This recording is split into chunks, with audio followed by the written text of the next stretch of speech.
Charles and Elizabeth Duke, the English Wesleyans who came to Otago as assisted immigrants and played a key role in guiding other new arrivals through the initial challenges facing all new settlers.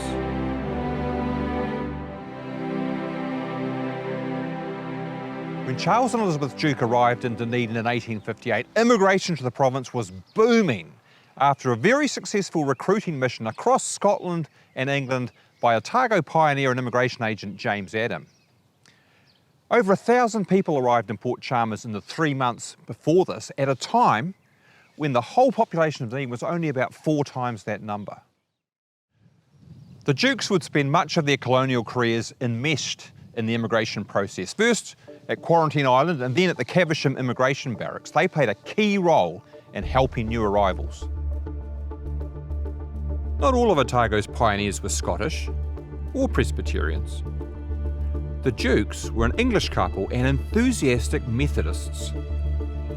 Charles was born at Carshalton, a village near London, in 1832, the son of a labourer, while Elizabeth Beck was born the same year at Hastings in Sussex.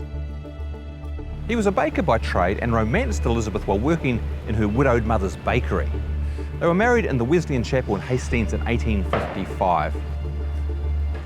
They had one child by the time they set sail from London for Otago as assisted immigrants on the Palmyra in October 1857, and Elizabeth was heavily pregnant with their second.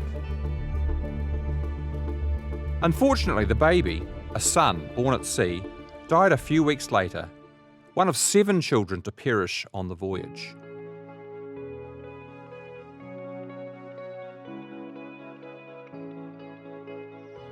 For the first few years after arrival, Charles was involved in road making, brick making and timber sawing, and he gradually saved up enough money to buy a 10-acre section in Sawyers Bay where he built a cottage. In 1863, however, he was appointed superintendent to a new quarantine station to be established on an island in Otago Harbour. The quarantine station was an initiative to provide better care for new migrants suspected of harbouring infectious diseases.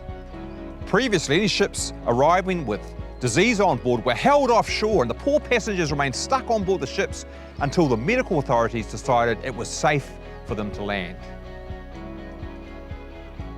The Quarantine Island station was now set up to provide basic accommodation and proper medical care ashore. It was quickly put to use when the Victory, the Matoda and the city of Dunedin arrived with smallpox and fever aboard. After 2 years' service, Duke left the island, but was back again 9 years later when the Christian McCausland and the Palmerston arrived with sickness on board. The Dukes had recently been appointed to a post at the Immigration Barracks in Dunedin, and Charles was only temporarily stationed back on Quarantine Island. Charles was the depot master, and Elizabeth was matron of the barracks while thousands of new settlers passed through. The Dukes played a key role in helping them get orientated for a new life in the colony. In 1888, they returned to Sawyers Bay. Charles joined the school committee and then became a councillor and then mayor of the West Harbour Borough. He and Elizabeth were both heavily involved in Methodist church activities, and Charles became a lay preacher. In 1908, they moved to Dunedin to live with their son.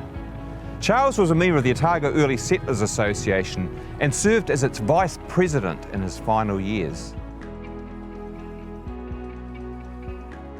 Charles Duke died in 1913, aged 81, and Elizabeth in 1919, aged 86.